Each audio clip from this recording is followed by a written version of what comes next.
or transparent view of a Toyota Mirai. And we will start off. The fuel cell, in this case, is in the front of the vehicle. It kind of looks like an engine block. And the fuel cell has, or rather the whole system, it has its fuel cell stack, so the actual fuel cells, compressor, filters, and many other components that you need.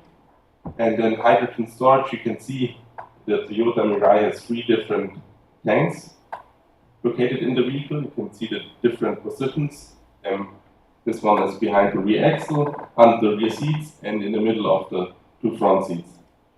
And the electric motor sits in the rear. It's really tiny. That's what electric motors usually are. And then also a small buffer battery. So just you can here see the 4 main components.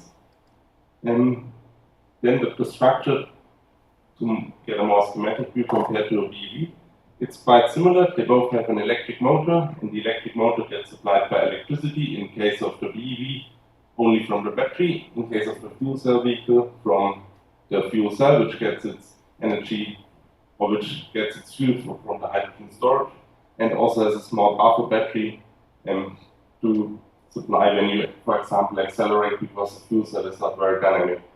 The BEV you charge with electricity, fuel cell vehicle you charge with hydrogen.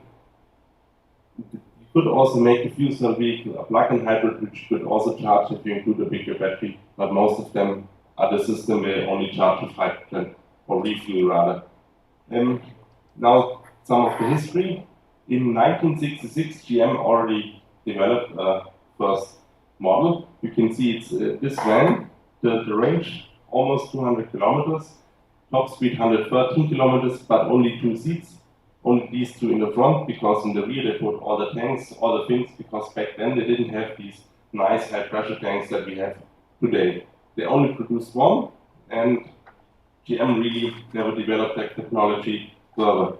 But Mercedes-Benz in 1994 started the NECA, the new car, the new electric car program. You can see also a van, also 2-seater, and this height was chosen because you can put all the components in the rear. You got a lot of space. Mercedes-Benz, they continued their research, even building prototypes. Even the, I think, GLC, the SUV, they presented the prototype as a fuel cell variant, but they so far haven't really released a serious model. In Asia, so this was the prototypes. In Asia, they got it into series. The first one is the Honda FCX Clarity. It was produced in 2001, but can you really call it a serious car if there weren't that many produced? Then Toyota claims,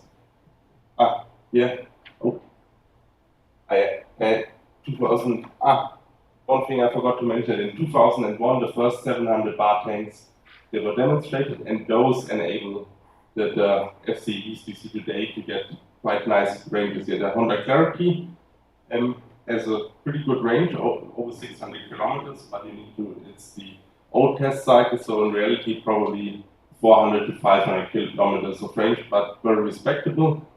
Only less than 100 cars were produced, and it was superseded by the Honda Clarity fuel cell in 2016.